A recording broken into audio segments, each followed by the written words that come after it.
Hello नमस्कार दोस्तों, कैसे हैं आप सब। तो करीबन 2-3 दिनों के बाद मैं फिर से ये बुक शुरू करने जा रहा हूँ। तो आज हम पढ़ेंगे करेज टू बी डिसलाइक का chapter, not chapter but night number 3, जिसके हम पहले चैप्टर की शुरुआत करेंगे। और ये बहुत ही बेहतरीन टॉपिक है। तो पिछले लास्ट 3 चैप्टर से हटके है, बट एक नया व्यू पॉइंट हमें दे रहा है।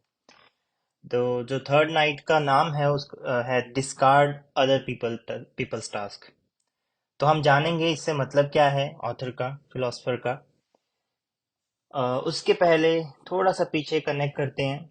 जैसे हम सेकेंड नाइट में हमने पढ़ा था, जो मेन डिस्कशन था, जो मेन निचोड़ था सेकेंड नाइट का, वो था कि all problems are interpersonal relationship problem. यानी आप किसी कोई भी आपकी प्रॉब्लम है खुद से किसी और से, मतलब आप शांति से बैठो और सोचो कि ये प्रॉब्लम है मेरी लाइफ में। और अगर आप उसकी जड़ में खोदेंगे और जाएंगे तो आपको पता लगेगा कि ये सारी सारी किसी ना किसी व्यक्ति से ये संबंधित है, तभी ये मेरे को प्रॉब्लम हो रही है। तो जो कोई भी प्रॉब्लम है वो इंटरपर्सनल रिलेशनशिप प्रॉब्लम है, और इसके बारे में हमने बड़ी डिटेल में हमने डिस्कशन की। अपनी डिस्कशंस भी हमने जोड़ी, अपनी बातें भी की, और जो बुक में लिखा है उनको भी हमने अच्छे से समझने की, एग्जाम्पल्स को समझने की कोशिश की। तो आ, तो थोड़ा सा मैं लास्ट चैप्टर कनेक्ट करता हूँ, जिसमें था कि जो साइकोलॉजी ऑफ पोजेशन से हमने साइकोलॉजी ऑफ प्रैक्टिस में जाना है। साइकोलॉजी ऑफ पोजेशन जो ऑथर बोल रहा है वो है फ्रॉडियन, जिसमें कॉज एंड इफेक्ट की बात होती है कि हमारे पास कुछ पास्ट में है, उसको हमने पोजेस करके रख लिया और उसके हिसाब से हम चल रहे हैं। बट जो साइकोलॉजी ऑफ यूज है या साइकोलॉजी ऑफ प्रैक्टिस है, वो है एडलरियन साइकोलॉजी। वो ये केयर नहीं करता कि पास्ट में आपका ट्रॉमा है या पास्ट आपका खराब है। वो ये कहता है कि जो आपके पास एक्सपीरियंसेस हैं, या जिस किसी चीज को लेके आप पैदा हुए हो, नॉट लेके बट जिस किसी चीज में आप पैदा हुए हो, आप उस चीज से क्या बनाते हो, आप उस चीज का क्या प्रयोग करते हो। तो ये एडलरियन साइकोलॉजी है। दोनों के अपने अपने व्यू पॉइंट्स हैं। अब जो साइकोलॉजी ऑफ पोजेशन है वो डिटर्मिनिज्म की तरफ जाती है कि जो पहले हो चुका है उसी के हमें आफ्टर इफेक्ट्स दिखेंगे, चाहे हम जो कुछ मर्जी कर ले। किसी का ट्रॉमा है तो वो ट्रॉमा में उलझा रहेगा और अपनी लाइफ उसी ट्रॉमा के साथ वो जीता रहेगा, उसके अकॉर्डिंग ही चलता रहेगा। और साइकोलॉजी ऑफ यूज का कहते हैं कि भाई ट्रॉमा था, है ना, उसमें से एक एक्सपीरियंस है। अब उसके हिसाब से मुझे अगर जीना है, तो खुश रह के जीना है, तो मैंने अपने लाइफस्टाइल को चेंज करना है। यानी मैंने प्रैक्टिस करनी है, कुछ मैंने प्रयोग करने हैं अपने एक्सपीरियंसेस को। और at the same time Adlerian psychology psychology of courage है, ना कि साइकोलॉजी ऑफ पोजेशन है। ऐसा क्यों कहता है ऑथर या फिलोसफर या एडलर? क्योंकि अगर हमने किसी चीज से कोई चीज यूज करनी है या हमने प्रैक्टिस करनी है, तो हमें करेज दिखानी होगी। जैसे आप, हर एक की लाइफ में कुछ ना कुछ ट्रॉमा होता ही है ना। तो उस ट्रॉमा में अगर आपने ये देखना है कि ट्रॉमा तो हो गया, पर अब मैं कर क्या सकता हूँ इस सिचुएशन का। एक आगे बहुत अच्छी बात आएगी, मैं अभी डिस्क्लोज नहीं करना चाहता, आगे की चैप्टर्स में बहुत अच्छी तरह से इसको एक्सप्लेन किया हुआ है कि कोई भी सिचुएशन है आपके पास, बहुत बुरी चीज से आप निकले, आप निकल गए, बहुत बुरा एक्सपीरियंस था, उसका इम्पैक्ट भी आपके माइंड में है। पर अब आप उसके बारे में क्या कर सकते हैं? या तो आप उसको सोच सकते हैं, उसी में टेंशन लेके अपना लाइफस्टाइल खराब कर सकते हैं, या फिर आप एक नई शुरुआत कर सकते हैं। और जीवन में जो प्रॉब्लम है वो हमेशा ही रहती है, तो आपको हर पल एक नई शुरुआत करनी पड़ती है। तो वो शुरुआत कैसे हो, वो लाइफस्टाइल कैसे चेंज हो? तो लाइफस्टाइल बिना करेज के चेंज नहीं होता। आपने अगर अपना कंफर्ट जोन तोड़ना है, आपको ये नहीं सोचना है कि कोई और चलेगा तो ही मैं चलूंगा। वो करेज आपको अकेले दिखानी पड़ेगी। तो वो किसी के साथ नहीं, आपको एसोसिएट करके सोचनी पड़ेगी कि यार ठीक है, ये बंदा चलेगा तो मैं चलूंगा। तो वो जो ट्रॉमा है आपने झेला है, तो अगर आप रिकवर करना है, खुश रहना है, तो आपने खुद करना है, अकेले करना है। इसका मतलब ये नहीं कि दूसरों की हेल्प बिल्कुल लेनी छोड़ देनी है, बट अपना जो लोकस ऑफ कंट्रोल है, जो आपका लोकस ऑफ हैप्पीनेस है, वो आपके अंदर होना चाहिए, ना कि बाहर। तो लोकस से मेरा तात्पर्य है सेंटर। तो ये फिजिक्स टर्म है। उसके बाद साइकोलॉजी ऑफ करेज हमने देखा, फिर टास्क ऑफ वर्क भी हमने पढ़े थे, task of friendship, task of love पढ़ा था।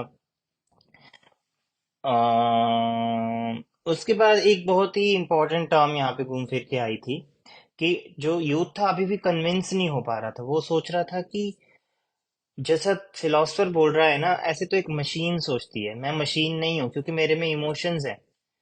तो ऐसा तो नहीं है कि भाई किसी को ट्रॉमा हुआ तो ह्यूमन ब्रेन ने ट्रॉमा अगर झेला है तो उसमें ऑब्वियसली उसके केमिकल इम्बैलेंस हुए हैं, जो कि एक रियलिटी है। उसके इमोशंस इम्बैलेंस हुए हैं। तो अगर इमोशंस इम्बैलेंस हुए हैं क्योंकि वो ह्यूमन है, और अगर जैसे एडलिरियन साइकोलॉजी बोल रही है कि भाई साइकोलॉजी ऑफ करेज है, तो वो एकदम से करेज लेके आए अपने अंदर और चेंज कर दे अगले दिन, ऐसा पॉसिबल नहीं है। और ये टाइम लेती है। जो साइकोलॉजी ऑफ करेज है, ये ऐसा नहीं है कि एक दिन आपने सोचा और कर दिया, ये टाइम लेती है। तो मैं समझता हूँ कि अगर बचपन से ही इस तरह की साइकोलॉजी पढ़ाई जाए एक बैलेंस्ड वे में, तो मेरे ख्याल से हम इसको अच्छे तरीके से अंदर समझ सकते हैं। बट एक अडल्ट एज में इसको एकदम से हम समझे तो एक टाइम लगेगा हमें इसमें जाने में। तो जितना हम इसको डिस्कस करेंगे, जितना रियल लाइफ सिचुएशन से हम इसको गुजारेंगे, उतना हमें इसकी समझ जो है और आएगी। और मैं ये नहीं कहता, मैं अपने व्यू यहाँ पे दे रहा हूँ, मैं ये नहीं कहता कि एडलर साइकोलॉजी अब तक जितनी हमने पढ़ी है वो 100% करेक्ट है। मैं अपने कॉन्टेक्स्ट में कह रहा हूँ। और फ्रॉइडियन बिल्कुल झूठा है, ऐसा नहीं है। फ्रॉइडियन के बेस पे ही सारी साइकोलॉजी चली हुई है। सारे मेंटल इलनेस की जो दवाइयाँ हैं, जो कॉग्निटिव बिहेवियर थेरेपी है, वो इसी के बेस पे बनी हुई है। पर एडलर का जो व्यू पॉइंट है वो मेरे को बड़ा अच्छा लगता है कि अगर हमारा जो सोचने का तरीका एडलर की तरह हो, पर हमें एक यहाँ पे डिस्टिंक्शन लेके आनी पड़ेगी। जैसे यूथ का जो सवाल है वो बड़ा वाजिब है कि मैं ह्यूमन बीइंग हूँ, मेरे इमोशन इम्बैलेंस होते तो मैं मशीन नहीं हूँ। तो मैं ऐसे कैसे सोच सकता हूँ कि भाई आज मेरा ट्रॉमा खत्म हो गया, कल तो आज करेज लेके आते हैं। तो ये एक बड़ा अनरियलिस्टिक वे है। बट इसको अब कैसे समझना है, फिलोसफर कैसे समझाता है? तो फिलोसफर इसका आंसर देने से पहले बोलता है कि तुम, चलो हम पहले ना फ्रीडम के बारे में डिस्कस करते हैं कि फ्रीडम क्या है। तो वो अब और डीप जाना चाहता है इसकी जड़ में। तो यूथ यहाँ पे बोलता है कि करेज छोड़ के फ्रीडम डिस्कस करें। तो वो बोलता है कि हाँ, फ्रीडम डिस्कस करोगे तो तुम अच्छे से समझ पाओगे कि करेज से मेरा क्या तात्पर्य है। तो इसके बाद यूथ फिलोसफर ने बोला था कि तुम फ्रीडम के बारे में पढ़ के आना, समझ के आना, अपने थॉट्स दे के आना, तो हम नेक्स्ट टाइम बात करेंगे। तो यहाँ तक था हमारा पिछला, जो भी हमने समझा है अब तक, एक शॉर्ट रिकैप। अब हम स्टार्ट करते हैं आज का चैप्टर। आज हम दो चैप्टर कवर करेंगे थर्ड नाइट के, जो कि बहुत ही अच्छे टॉपिक पे है, जो हमारी लाइफ में हम रोजमर्रा की जिंदगी में ही हम फील करते हैं। और मेरे ख्याल से आप बहुत अच्छे से इसको रिलेट कर पाएंगे। तो शुरू करते हैं कि 2 सप्ताह के बाद यूथ ने फिर से वो फिलोसफर के पास आया, और वो सोच रहा था कि फ्रीडम क्या है, लोग आज़ाद क्यों नहीं हो सकते, और वो, मतलब लोग आज़ाद क्यों नहीं हो सकते और क्या कैसे नहीं हो सकते, और इसका ट्रू नेचर क्या है, जो मेरे को बांध रही है कोई चीज़, इसका असली नेचर क्या है। वो ये सब सवालों से पेचीदा था, दुखी था। तो जो भी असाइनमेंट उसको फिलोसफर ने दी थी, वो बहुत बुरी तरह उसको अंदर से उसने जोड़ा था। तो वो कोई भी आंसर, कन्विंसिंग आंसर जो है वो नहीं बना पाया था। जितना वो और उसके बारे में सोच रहा था, उतना ही वो अपने आप में ये समझ रहा था कि मेरे में कितनी आजादी की कमी है। मतलब अब हम, ऐसा है कि किसी ने आपको फ्रीडम के बारे में सोचने को बोला, तुम जैसे जैसे सोचते लगे कि आपको लगता है मैं फ्री हूँ, मेरे को क्या किसने पकड़ा है, मेरे को फैमिली से कोई वो नहीं है, मेरे को किसी के पैसे नहीं देने, ये है वो है, हम सोचते हैं हम फ्री हैं। बट अगर डीप डाउन हम सोचेंगे फ्रीडम को, तो हमें पता लगेगा कि कैसे हम बंधे हुए हैं, किसी किसी चीज में बंधे हुए हैं। तो वो हम आगे एग्जाम्पल से समझेंगे। तो चैप्टर 1 हम शुरू करने जा रहे हैं इसका, जिसका नाम है deny the desire of recognition.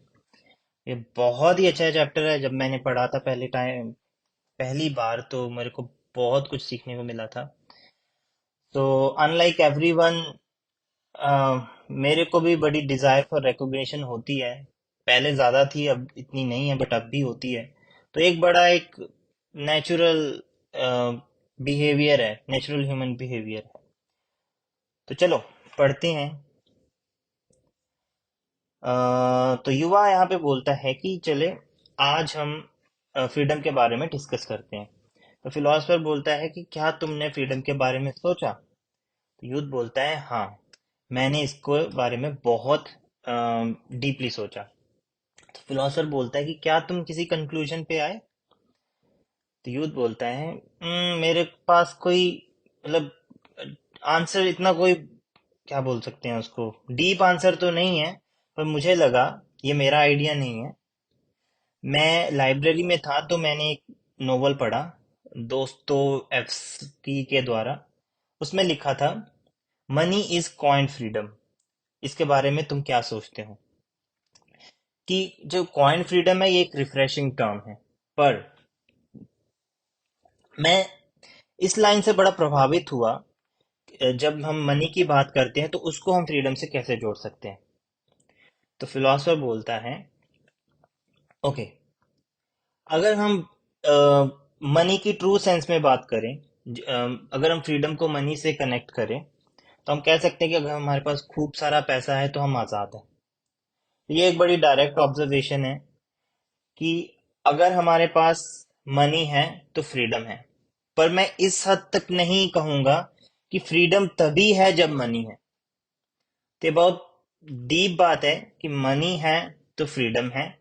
पर इसके विपरीत मैं इस हद तक भी नहीं जाऊंगा कि फ्रीडम तभी है, यानी आजादी तभी है जब मनी है।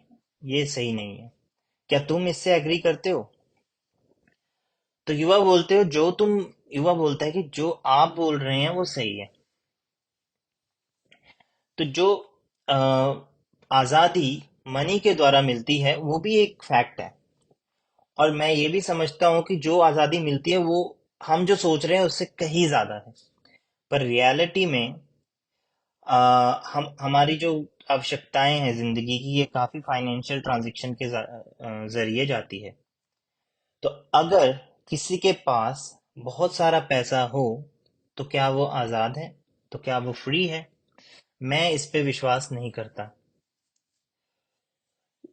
मैं समझता हूँ कि ह्यूमन के पास जितना मर्जी पैसा हो, पर जो ह्यूमन वैल्यूज हैं और जो ह्यूमन हैप्पीनेस है, उसको पैसे के द्वारा खरीदा नहीं जा सकता।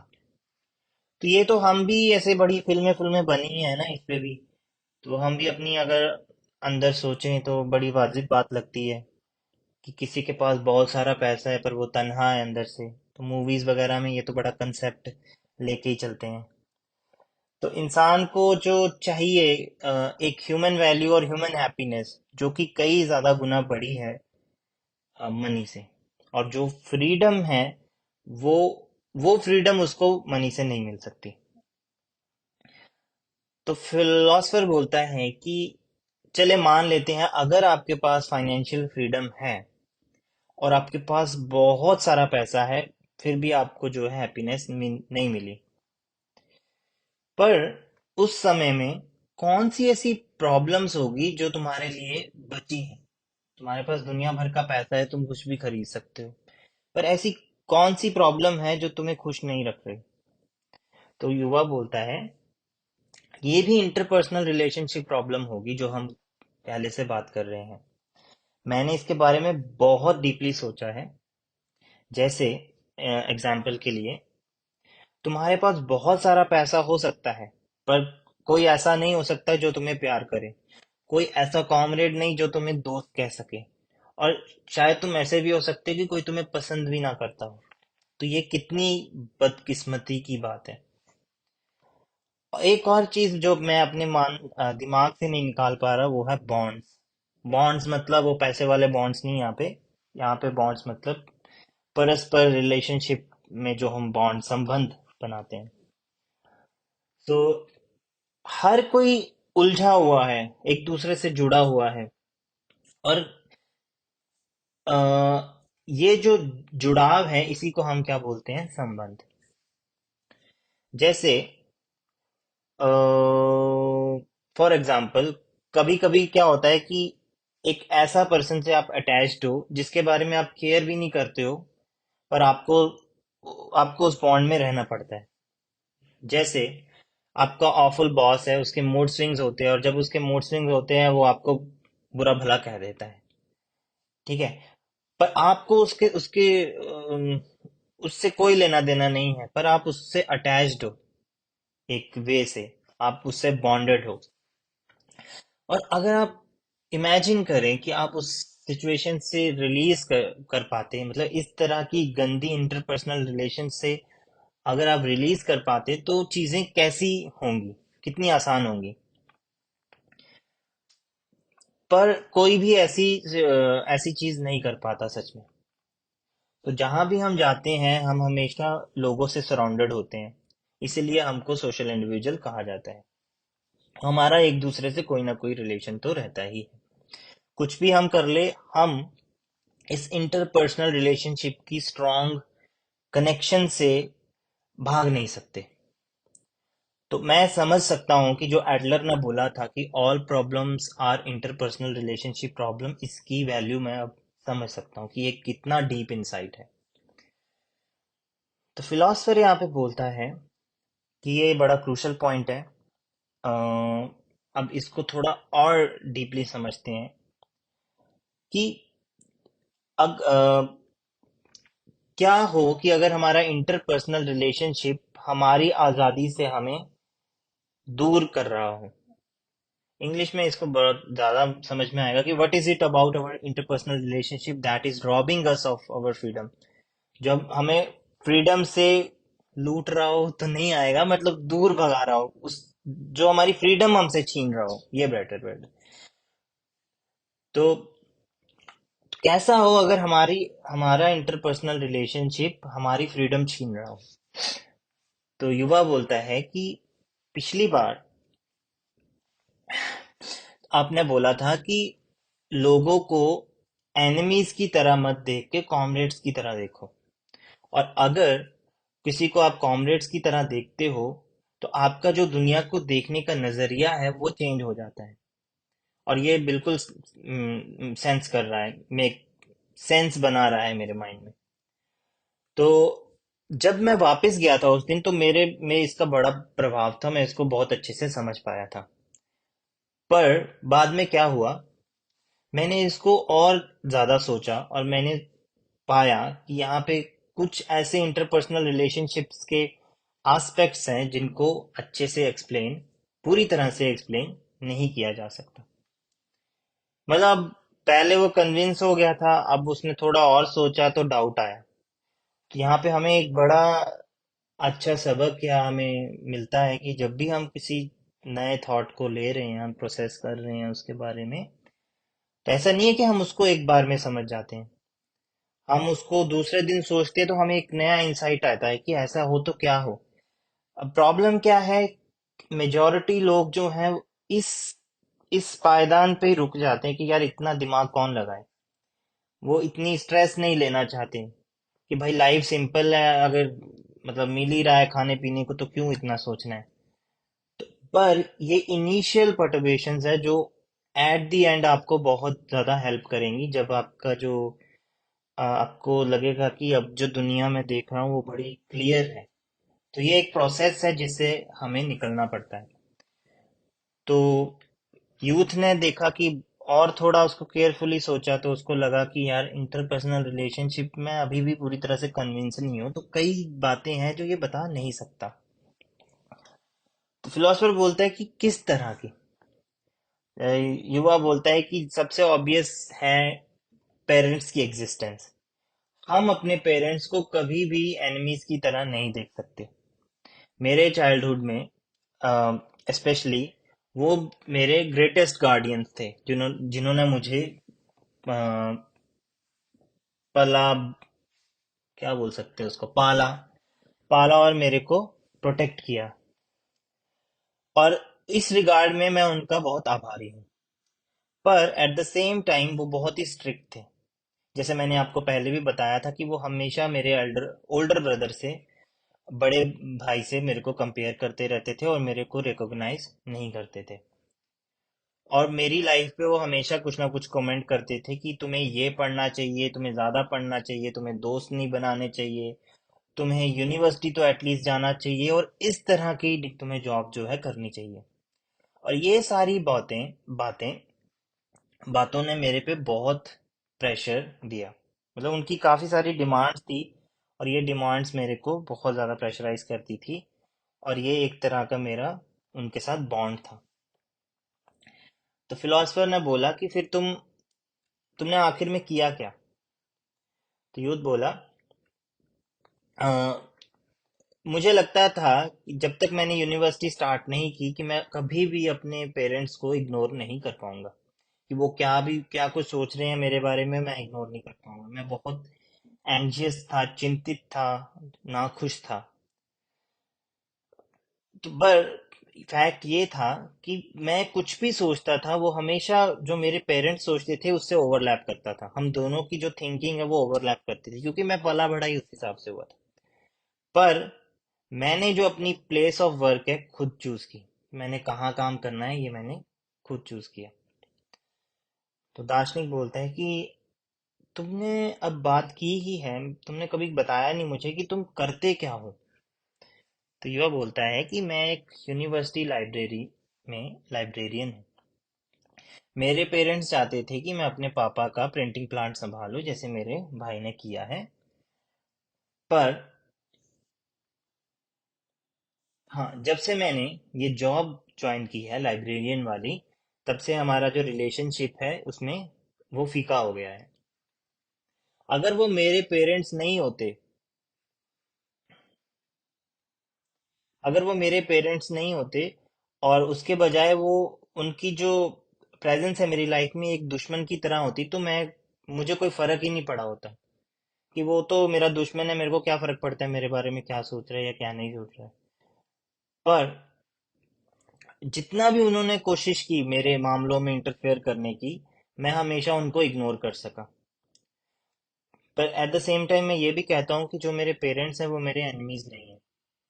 चाहे वो मेरे कॉमरेड्स हैं या नहीं, ये एक अलग मैटर है, इसको हम बाद में देखते हैं। पर कम से कम मैं उनको अपने दुश्मन तो नहीं बोल सकता।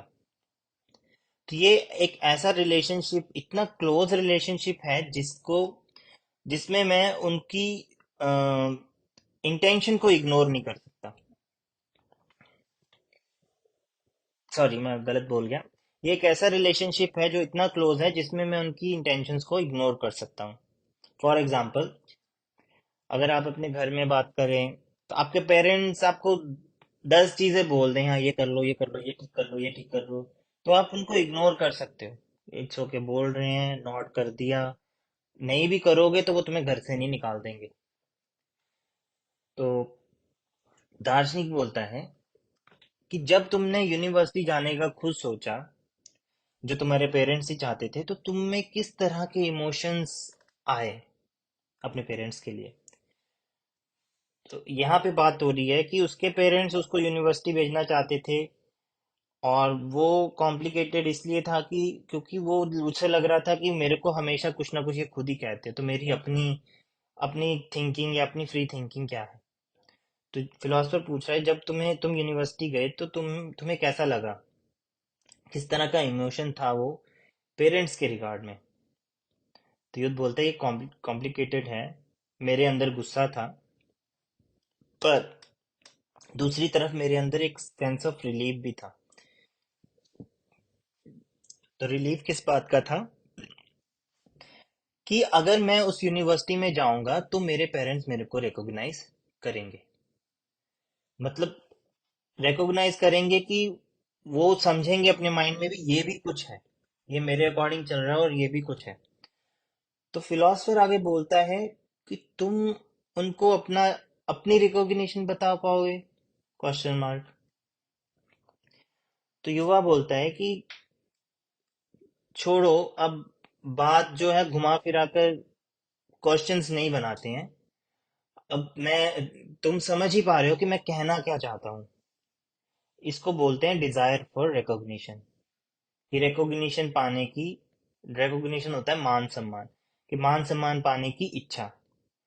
अब अगर उसके पेरेंट्स उसको यूनिवर्सिटी भेजना चाहते हैं, वो चाहते हैं कि वो यूनिवर्सिटी में पढ़े, पर वो नहीं चाहता, वो कुछ और करना चाहता है, पर वो यूनिवर्सिटी में फिर भी जा रहा है, क्योंकि वो अगर अपने पेरेंट्स की कहा मानेगा तो उसको एक रिकॉग्निशन मिलेगी, पेरेंट्स की कोई अवार्ड नहीं मिलेगा, बट एक पेरेंट्स की रिकॉग्निशन मिलेगी, उसको वो रिकॉग्नाइज करेंगे।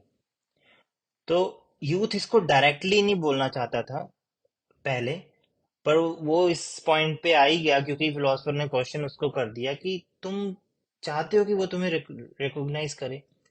तो फिर यूथ सीधा बोल देता है कि यार सीधी सी बात है, डिजायर फॉर रिकॉग्निशन मेरे को है, और ये सिर्फ मेरी बात नहीं है, ये हर कोई ही चाहता है।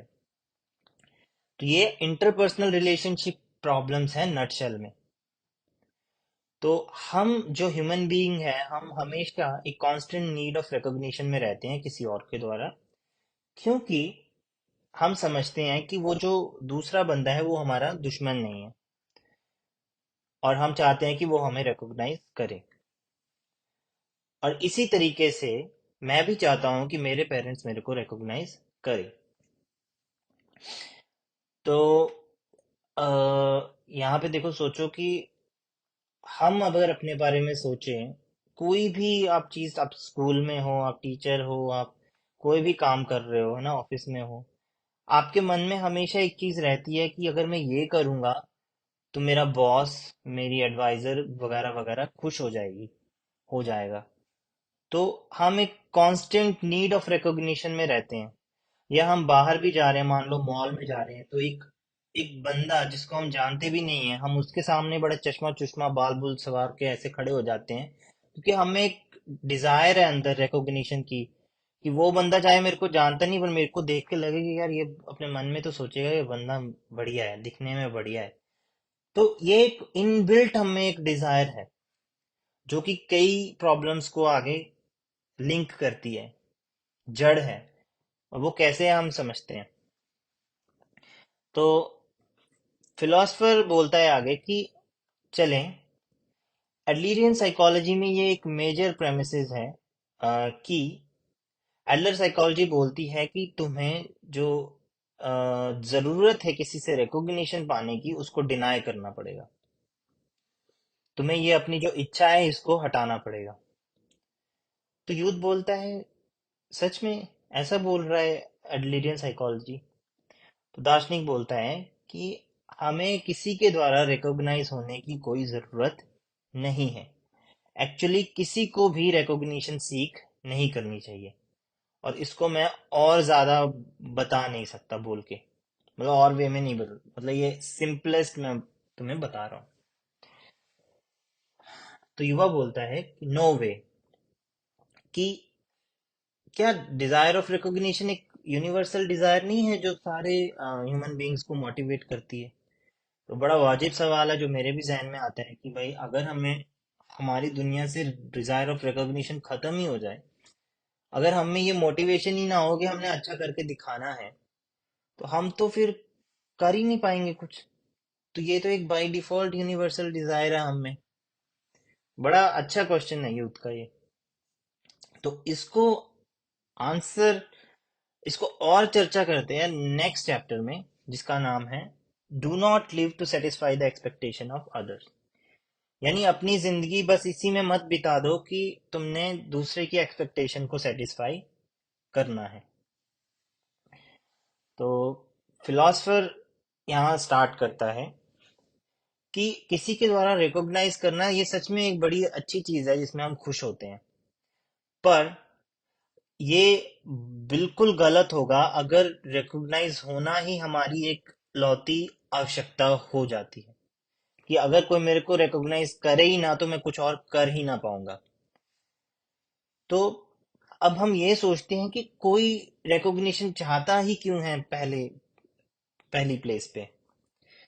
तो या इसको और दूसरे तरीके से बोलें कि कोई ऐसे प्रशंसा चाहता ही क्यों है किसी और से। तो युवा बोलता है ये बहुत सिंपल है, क्योंकि जब हम किसी के द्वारा रिकॉग्नाइज होते हैं तो हम ट्रूली फील करते हैं अपनी वैल्यू को। और यही है कि किसी के द्वारा रिकॉग्निशन पाने से हम अपनी फीलिंग्स ऑफ इंफीरियरिटी को भगा पाते हैं, भूल पाते हैं।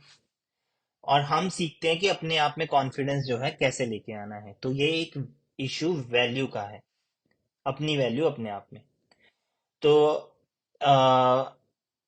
आपने ये बताया था कि फीलिंग ऑफ इंफीरियरिटी जो है वो एक वैल्यू जजमेंट है, जो हम पहले बात कर ही चुके हैं कि कोई अपनी वैल्यू या किसी के पॉइंट ऑफ व्यू से अपनी वैल्यू को कैसे समझता है। तो इस बिकॉज कि मैं अपनी मैं कभी रिकॉग्निशन नहीं ले सकता अपने पेरेंट्स के द्वारा। Let me read this line again. It's because I could never get recognition from my parents that I have lived a life by feeling of inferiority. हम्म।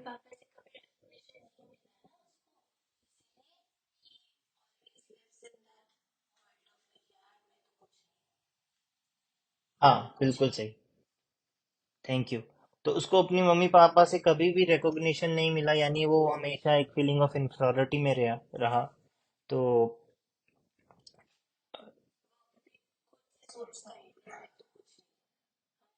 क्योंकि उसको अपनी पेरेंट्स से कभी रिकॉग्निशन नहीं मिली, तो उसको लगता है इसी कारण उसकी फीलिंग ऑफ इंफीरियरिटी बनी बहुत से। तो दार्शनिक ने बोला कि चलो एक फैमिलियर सेटिंग सोचते हैं। कि एग्जाम्पल के लिए मान लो कि तुम अपने वर्क प्लेस में कचरा इकट्ठा करते हो, और बड़ी सिंपल सी बात है कि कोई तुम्हें नोटिस नहीं करेगा। और अगर वो तुम्हें करेंगे भी तो कोई भी तुम्हें अप्रिशिएट नहीं करेगा कि तुमने जो भी किया है। कोई तुम्हें एक वर्ड भी नहीं बोलेगा थैंक्स का। क्या तुम तब भी वो कचरा उठाते रहोगे? तो युद्ध बोला कि नहीं, ये एक डिफिकल्ट सिचुएशन है। मुझे लगता है कि अगर कोई भी अप्रिशिएट नहीं करेगा जो मैं कर रहा हूँ, मैं करना बंद कर दूंगा। तो फिलोसफर बोलता है कि क्यों? युवा बोलता है कि जो कचरा मैं इकट्ठा कर रहा हूँ वो सबके लिए है। मैं अपनी स्लीव्स रोल करता हूँ, अपनी बाहें ऊपर उठाता कपड़े की, और उस काम को करता हूँ। पर अगर मैं कोई भी पर फिर भी मुझे कोई थैंक्स का वर्ड नहीं मिल रहा, कोई मुझे थैंक यू नहीं बोल रहा, तो मैं अपनी जो मोटिवेशन है वो लूज कर दूंगा। और ये नॉर्मल है, हम भी अगर सोचें कोई काम हम कर रहे हैं, चाहे आप कचरा उठा रहे हैं, कुछ कर रहे हैं, और आपका दूसरा बंदा आपको कभी बोले ही ना यार वेल डन, थैंक यू, तो आप भी कहेंगे कि यार मैं क्या कर ही जा रहा हूँ। एक टाइम पे आपको आएगा कि नहीं यार मेरा मन नहीं कर रहा। तो फिलोसफर बोलता है कि जब तुम ये सोचते हो ना, तुम्हारी मोटिवेशन उस पर डिपेंड कर जाती है। कि एक डेंजर है डिजायर फॉर रिकॉग्निशन का, कि लोग रिकॉग्निशन चाहते ही क्यों हैं औरों से।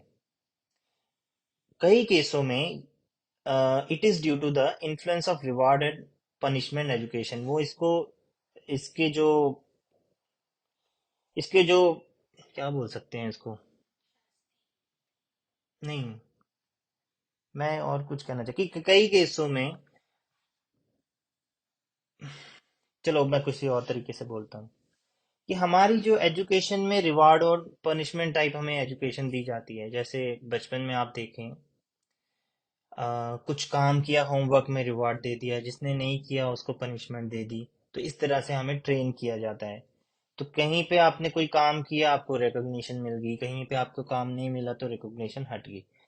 तो वो हम एक तरीके से ट्रेन हो रहे हैं कि कुछ मिलेगा तभी हमने कुछ करना है, अगर कुछ नहीं मिलेगा तो हमने नहीं करना है। तो फिलोसफर ये कहना चाह रहा है कि हमें रिकॉग्निशन चाहिए ही क्यों? क्योंकि हमारे ऊपर एक इन्फ्लुएंस है रिवॉर्ड एंड पनिशमेंट एजुकेशन का। तो युद्ध बोलता है रिवार्ड एंड पनिशमेंट एजुकेशन क्या है। तो दार्शनिक बोलता है कि अगर कोई एक अप्रोप्रिएट एक्शन ले, और उसने कोई काम किया और उसको प्रशंसा मिली, और अगर कोई इन अप्रोप्रिएट एक्शन ले तो उसको पनिशमेंट मिली। वही बात आ गई कि जैसे मैं स्कूल की बात कर रहा था, कि अगर किसी ने अच्छा काम किया बच्चे ने तो टॉफी दे दी, अगर किसी ने बुरा काम किया तो डंडा दे दिया, डंडा हाथ में मार दिया मतलब।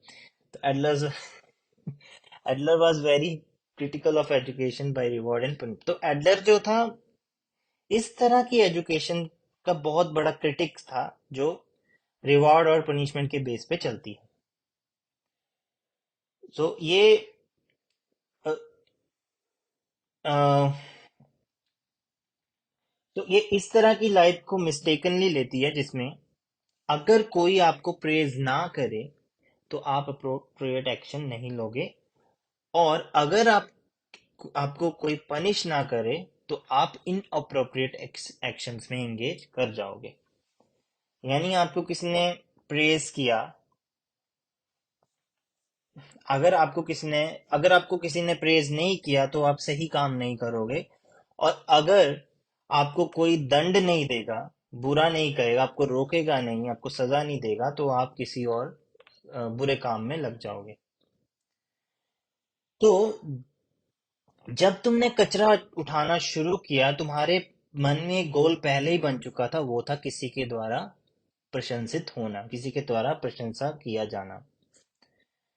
अगर तुम प्रेज नहीं किसी की द्वारा आप तुम्हें प्रेज नहीं होता है, प्रशंसा नहीं मिलती है, तो तुम सोचोगे कि यार मैं ये काम दोबारा कभी नहीं करूंगा।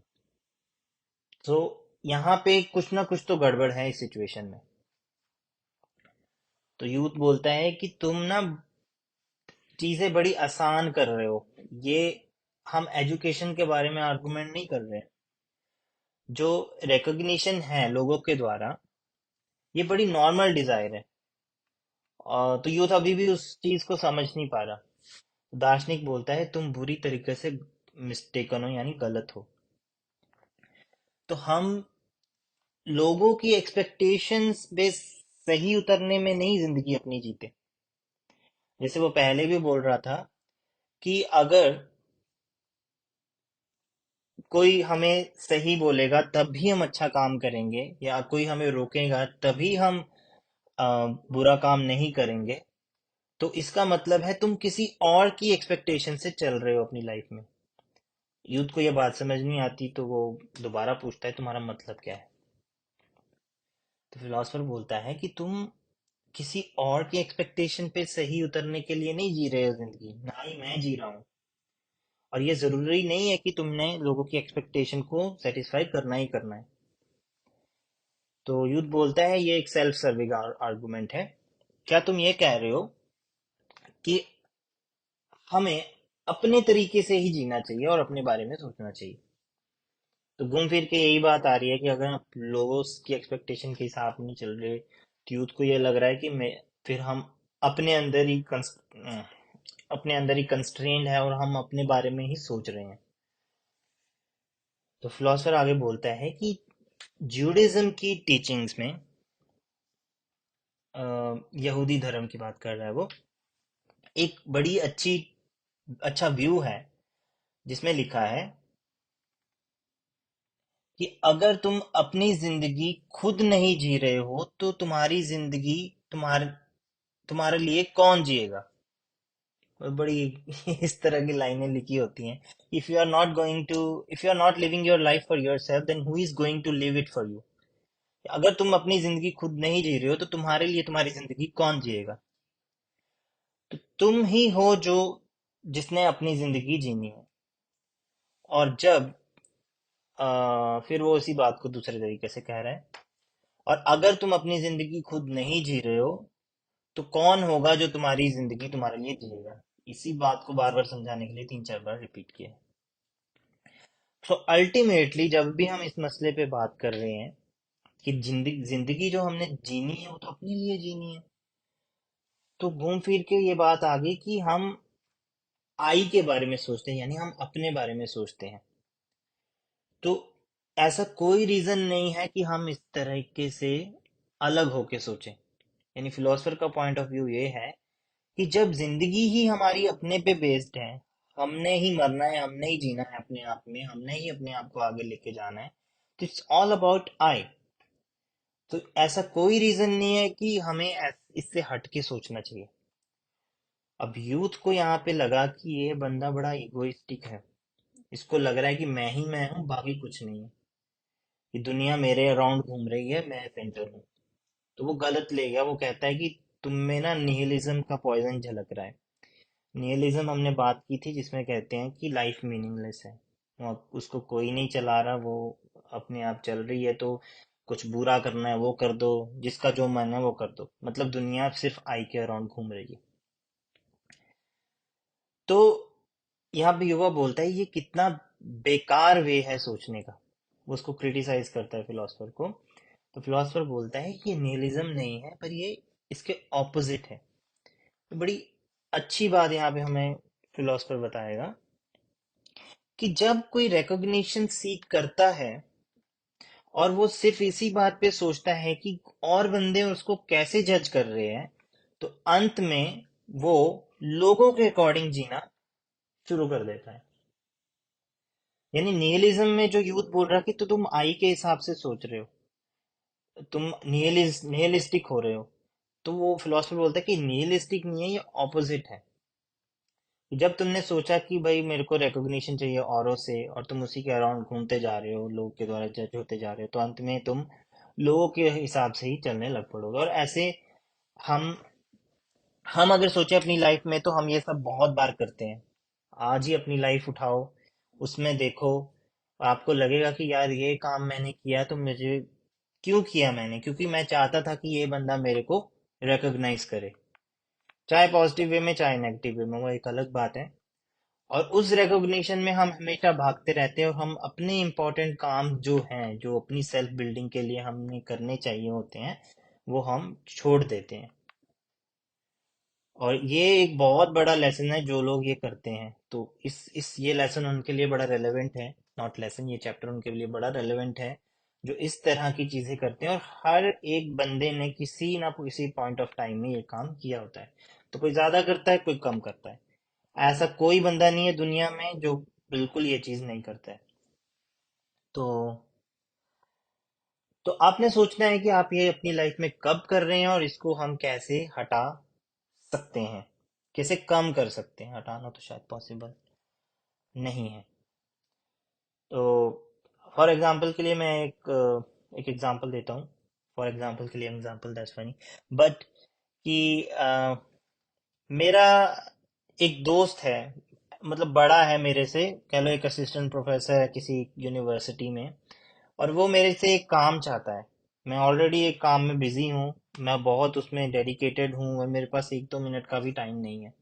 पर वो मेरे से एक काम चाहता है, और मैं उसको मना कर सकता हूँ, पर मैं मना नहीं कर पा रहा, करना नहीं चाहता, क्योंकि मुझे लगेगा कि अगर मैंने उसको मना किया तो वो जो रिकॉग्निशन है वो मैं खो दूंगा। कि वो सोचेगा कि यार इसने मना किया, तो अगली बार वो मुझे काम नहीं कहेगा, तो या फिर मेरा रिश्ता जो है उससे थोड़ा फीका पड़ जाएगा। तो इस चक्कर में हम नो नहीं बोल पाते, और नो नहीं बोलने के चक्कर में हम उसके हिसाब से अपनी जिंदगी जो है जीनी शुरू कर देते। ये बड़ा एक मतलब कंक्रीट एग्जाम्पल नहीं था इसके रिलेटेड। अगर आप कंक्रीट एग्जाम्पल के बारे में सोचें, तो कई बार हमारे दोस्त होते हैं, हम इसको दूसरी हायरार्की में ना लेके दोस्तों की टर्म में समझे, तो कोई दोस्त हमसे चाहता है कि भाई आप उसके साथ हैंग आउट करें, बाहर जाएं, और आप बिजी हैं क्योंकि आपका कोई गोल है, आपने कंप्लीट करना है, like for 5 hours you have to complete something. आप नहीं उसको, आप ना नहीं बोल पाते, है ना। आप एक अजनबी को ना नहीं बोल पाते, तो दोस्त तो दूर की बात है। तो ऐसे केस में हम अपनी लाइफ को छोड़ के क्यों दूसरों की मदद करने में बिजी हो जाते हैं? Because we want a recognition. ठीक है, हमें अंदर से एक रिकॉग्निशन चाहिए कि ये बंदा को मैं हेल्प करूंगा या करूंगी, तो वो उस चाहे उससे कोई मेरे को डायरेक्ट फ्रूट नहीं मिल रहा, बट हमें एक डिजायर ऑफ रिकॉग्निशन अंदर से अंदर चल रही है। तो इस चीज को हमें फिगर आउट करना है कि वो डिजायर ऑफ रिकॉग्निशन हमारे टाइम को तो नहीं किल कर रही, जो हमारा मेन है, जो हमारा सेल्फ है। तो इस आई थिंक ये ज्यादा रिलेटेड एग्जांपल है। खैर, आज मैं थोड़ा तेज बोल रहा हूँ क्योंकि मुझे 10 मिनट में निकलना है, और मेरे को ये चैप्टर खत्म करना है। तो फिर, हाँ, तो फिलोसफर बोल रहा है कि ये निहिलिज्म नहीं है, ये बिल्कुल ऑपोजिट है। कि जो रिकॉग्निशन अगर किसी से हम लेते हैं, तो हम अगर उस जजिंग साइकिल में पड़ जाते हैं लोगों के, तो हम अपनी जिंदगी उसके लोगों के द्वारा जीना, लोगों के अकॉर्डिंग जीना शुरू कर देते हैं। तो युवा बोलता है इसका क्या मतलब? तो फिलोसफर बोलता है तो जब हम ऐसे सोचते हैं कि अपनी जिंदगी किसी और की एक्सपेक्टेशन के हिसाब से जीते हैं, जीना चाहते हैं, और वो हमें चाहता है इस पर्टिकुलर काइंड का पर्सन बनना। इन अदर वर्ड्स हम कह सकते हैं कि तुम इस चीज को छोड़ देते हो, इस चीज को बिल्कुल लात मार देते हो कि तुम रियली क्या हो, और तुम्हें दूसरों के अकॉर्डिंग क्यों जीना है, तुम ये चीज भूल जाते हो। और प्लीज रिमेम्बर दिस, इसको याद रखो कि तुम इस दुनिया में किसी दूसरे की एक्सपेक्टेशन को फुलफिल करने नहीं आए हो, और इसका मतलब दूसरे लोग भी तुम्हारी एक्सपेक्टेशन सेटिस्फाई करने के लिए नहीं आए हैं। तो ये बहुत ही इंपॉर्टेंट पॉइंट है कि अगर हम दूसरों की एक्सपेक्टेशन पे खरे उतरने नहीं आए तो दूसरे भी हमारे पे नहीं आए। तो अगर ऐसा सोचेंगे तो हमें लगेगा कि हम भी किसी को कुछ कहने के उस कहने के प्लेस में नहीं है, तो हमारा भी हक नहीं बनता किसी को कुछ कहने का। ये एक बड़ा इंपॉर्टेंट पॉइंट है। जब हम ये समझेंगे कि टास्क को कैसे सेपरेट करना है, जो नेक्स्ट चैप्टर है, या फिर किसी रिलेशनशिप में ऊंच नीच नहीं रखनी है। अगर ऊंच नीच नहीं है किसी रिलेशनशिप में तो हम किसी से एक्सपेक्ट नहीं कर सकते, और किसी के द्वारा एक्सपेक्ट नहीं किए जा सकते। तो ऐसा हो सकता है कि कोई बंदा इस तरह एक्ट ना करे जिस तरह आप उसको एक्ट करवाना चाहते हैं, पर इसका मतलब ये नहीं कि आप उससे गुस्सा हो जाएं। ये बड़ा नेचुरल है, उसकी भी अपनी चॉइस हो सकती है कि आप एक्सपेक्ट कर रहे हैं कि भाई ये बंदा ऐसा क्यों नहीं बिहेव कर रहा, बट हम ये भूल भूल जाते हैं कि उसकी अपनी एक लाइफ है, उसकी भी कुछ काम हो सकते हैं। वो चीज हम बिल्कुल भूल जाते हैं। इवन इफ वो एक बड़ा क्लोज रिलेशनशिप हो, उसमें भी हमें ये सोचना चाहिए कि दूसरा बंदा मेरी एक्सपेक्टेशन के लिए बाउंड नहीं है, एंड वाइस वर्सा। खैर, आगे बढ़ते हैं। युवा बोलता है, नहीं ऐसा नहीं है।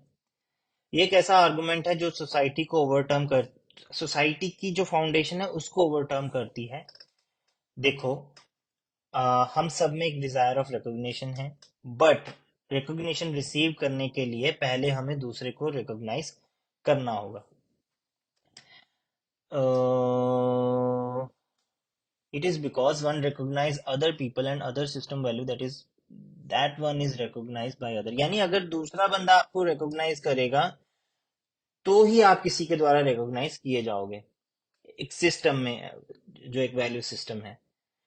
तो इस तरह का जो म्यूचुअल रिकॉग्निशन है सोसाइटी में, इसी पे जो सोसाइटी बनी है, बिल्ड हुई है। तो तुम्हारा जो आर्गुमेंट है ये बेकार है, ये बहुत ही डेंजरस वे ऑफ थिंकिंग है। और अगर हम इस तरीके से सोचें तो जो ह्यूमन बीइंग है वो आइसोलेट हो जाएंगे, हर एक बंदा अकेला हो जाएगा, और यहाँ पे सिर्फ कन्फ्लिक्ट ही कन्फ्लिक्ट होगा। तो तुम जो भी कह रहे हो वो डिस्ट्रस्ट और डाउट की तरफ मेरे को लेके जा रहा है।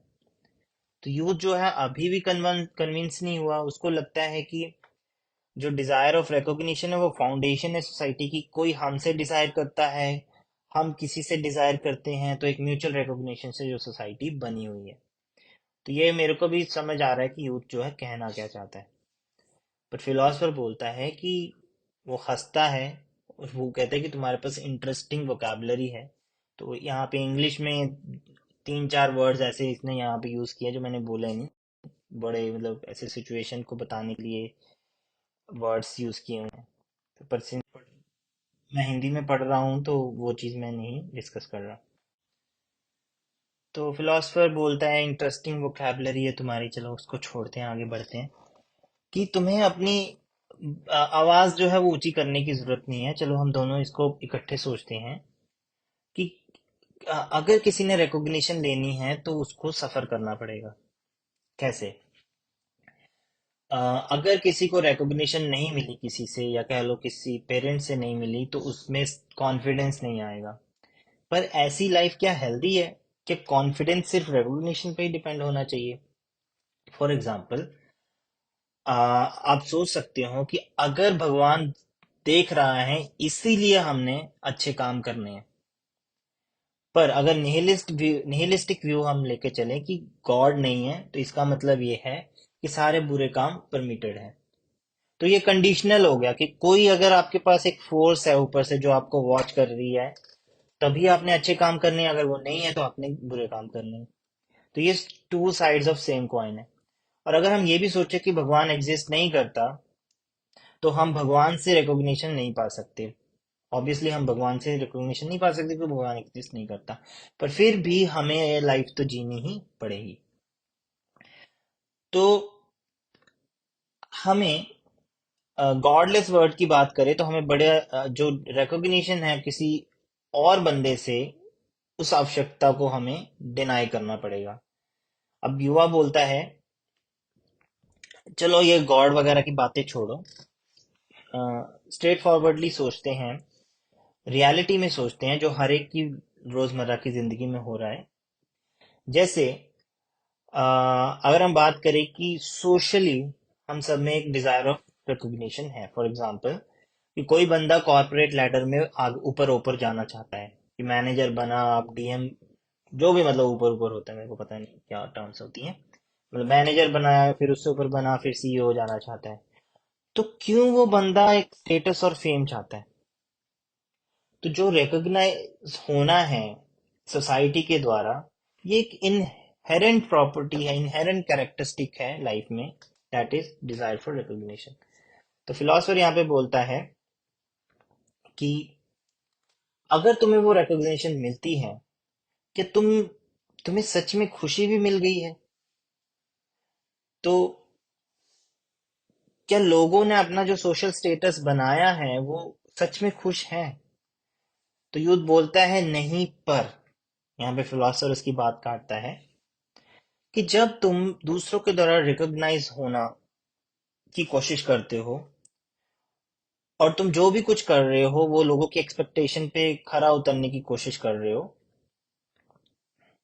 तो तुम फिर वही चीज में आ जाते हो, रिवॉर्ड और पनिशमेंट एजुकेशन सिस्टम में। कि कोई बंदा तभी उसको प्रशंसा की जाएगी अगर वो एक अच्छा एक्शन लेता है, अगर वो अप्रोप्रिएट एक्शन लेता है। एग्जाम्पल के लिए अगर हम जॉब की बात करें, किसी जॉब में जो मेन जो जॉब जो है वो सेटिस्फैक्टरी टर्न आउट होती है जब हम किसी लोग की एक्सपेक्टेशन पे खरे उतरते हैं। अगर आप ऐसी जॉब में सोचते हैं अपने आप को, तो ये बहुत बुरी जॉब होने वाली है आपके लिए। कैसे? क्योंकि तुम हमेशा ये सोचोगे कि लोग तुम्हारे बारे में क्या सोच रहे हैं। अगर तुम ये सोच रहे हो कि लोग तुम्हारे में क्या सोच रहे हैं, तो तुम में एक फियर ऑफ जजमेंट आएगा, कि अगर यार मैं अच्छा नहीं किया तो मेरे बारे में जज करेंगे, मेरे बारे में बातें करेंगे। और तुम अपनी जो आईनेस है, तुम्हारा जो सेल्फनेस है, उसको तुम रिप्रेस कर रहे हो, तुम उसको दबा रहे हो। तो तो तुम्हें ये जानकर बड़ी हैरानी होगी कि जो भी मेरे यहाँ पे क्लाइंट्स हैं, कोई भी उनमें से सेल्फिश होने की काउंसलिंग लेने नहीं आता है। मतलब तुम्हें लगता होगा कि मैं आईनेस की बात कर रहा हूँ, मतलब सेल्फनेस की बात कर रहा हूँ, बट कोई भी मेरे पास सेल्फिश पीपल काउंसलिंग लेने नहीं आता है। पर वो इस चीज से सफर कर रहे हैं कि लोगों की एक्सपेक्टेशन को वो कैसे मीट करें, कैसे वो एक्सपेक्टेशन को मीट करें उनके पेरेंट्स की, अपने उनके टीचर्स की। तो दूसरी टर्म्स में कह सकते हैं वो ये सीखना चाहते हैं कि वो सेल्फ सेंटर्ड फैशन में कैसे जी सकते हैं। तो यूथ ने बड़ा इंपॉर्टेंट यहाँ पे सवाल किया कि क्या मुझे सेल्फिश होना चाहिए, इसका मतलब अ, तो इस अभी एक दो पैराग्राफ ही रह गए हैं, तो यहाँ पे मैं बोलना चाहूंगा कि हाँ, हम भी, मैं अपनी लाइफ को रिलेट कर पा रहा हूँ क्योंकि मैं तो मैं हूँ। और उसमें क्या होता है कि मैं भी ये चीज महसूस करता हूँ कि मैंने कोई काम करना है, मैंने कोई प्रेजेंटेशन देनी है, तो मेरे माइंड में एक किक इन हो जाता है कि भाई अगर मैं अच्छा नहीं कर पाया तो ऐसा इसलिए होता है क्योंकि मैं चाहता हूँ कि मैं अच्छा करूँ, और अच्छा करूँ क्योंकि लोग मेरे को प्रेज करें, इसलिए मैं अच्छा करूँ। ठीक है? क्योंकि मैं हमेशा अच्छा नहीं कर सकता, ये एक फैक्ट है। ये हर एक के लिए लागू होता है कि कोई भी बड़ा 30 मार्क का हो, वो हमेशा अपना बेस्ट नहीं दे सकता। कभी वो कम देता है, कभी बढ़िया देता है, कभी कम देता है, ये लाइफ है। तो ऐसे ही चलती है। पर हमारी प्रॉब्लम क्या है, हम हमेशा बेस्ट देना चाहते हैं। तो हमेशा बेस्ट देना चाहते हैं क्योंकि हम किसी की एक्सपेक्टेशन पे हमेशा खरा उतरना चाहते हैं। तो ये वही बात घूम के आ गई, वो बुढ़िया एक माँ और बेटे की, दादी माँ और बेटे की, कि सिर्फ तुम ही एक ऐसे बंदे हो जो अपने, जिसको ये फर्क पड़ता है कि तुम्हारे बाल कैसे दिख रहे हैं, और लोगों को घंटा फर्क नहीं पड़ता। तो इसी वे में और लोगों को घंटा फर्क नहीं पड़ता कि तुम उसको कैसे बात करते हो, तुमने प्रेजेंटेशन कैसी दी, क्योंकि वो भूल जाते हैं, वो थोड़े टाइम बाद भूल जाते हैं, क्योंकि हर बंदा अपनी लाइफ में बड़ा इन्वॉल्व है। तो हमें ये जो किसी के द्वारा एक्सपेक्ट किया जाने वाला जो माया जाल है, जो कह लो कंस्ट्रेन है, बंधन है, उससे निकल के सेल्फिश होने पे सोच रहे हैं। अब सेल्फिश से ये मतलब नहीं है कि हमने नेगेटिव वे में सेल्फिश होना है, सेल्फ केयर हम इसको बोल सकते हैं एक तरीके से पॉजिटिव वे में। तो ये तो चलो मेरे व्यू पॉइंट थे। तो आ, मैं ज्यादा बोलना अभी परहेज करूंगा, कि पहले पढ़ते हैं कि क्या कहना चाहता है फिलोसफर यहाँ पे। तो यूथ बोलता है कि क्या मुझे सेल्फिश होना चाहिए? तो फिलोसफर बोलता है कि तुम ऐसे किसी के, मतलब तुमने ऐसे बिहेव नहीं करना है कि तुमने दूसरों को नजरअंदाज ही कर देना है। सेल्फिश होने का मतलब ये है कि तुम्हें कोई केयर ही नहीं है कि कौन तुम्हारे कमरे में बैठा है, और तुम जो करना चाहते हो वो तुम कर रहे हो, despite of the fact they are sitting there. But तुम्हें ऐसा बिहेव नहीं करना है कि तुमने उनका रिगार्ड भी रखना है, बट फिर भी अपने आप में केयर करनी है अपनी। इसको समझने के लिए हमें एक आइडिया को अंडरस्टैंड करना पड़ेगा एडलीरियन साइकोलॉजी का, जिसको बोलते हैं सेपरेशन ऑफ टास्क।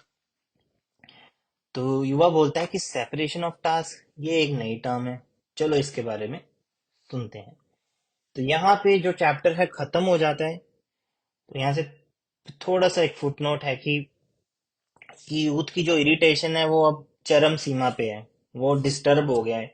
कि एक बात को वो समझने की कोशिश करता है, उसको लगता है कि यार समझ गया, बट एक पॉइंट पे उसको एक नई दिशा खुल जाती है। जैसे वो इंटरपर्सनल रिलेशनशिप को समझ रहा था, करते करते फ्रीडम खुल गया।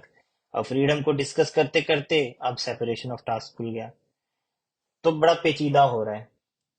तो वो अपने मन में सोचता है कि deny the desire for recognition. Okay, अपनी जो इच्छा है रिकॉग्निशन पाने की या होने की, उसको डिनाई करो।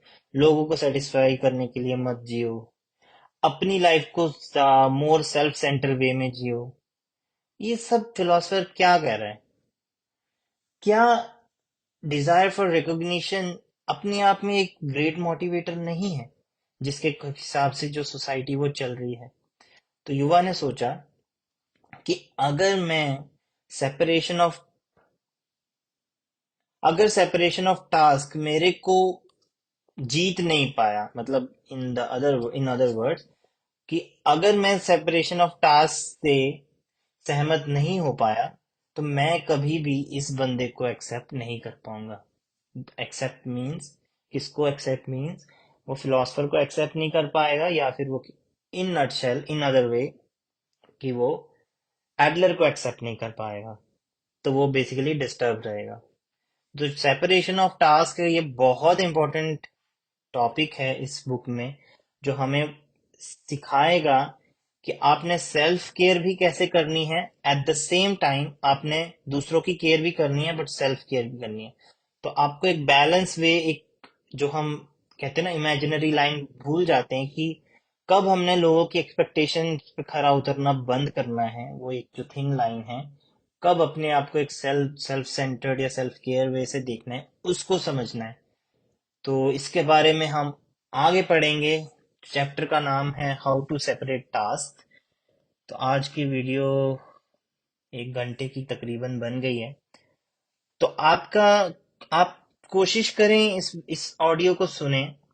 आपको आप छूट जाता है, आपको कई पेचीदा कंसेप्ट होते हैं, आप देखो आजकल तो टेक्नोलॉजी है, पीछे गए फिर सुन लिया, फिर नहीं समझ आया, फिर पीछे गए फिर सुन लिया, फिर उसको डिस्कस किया अपने दोस्तों से, कमेंट्स किए।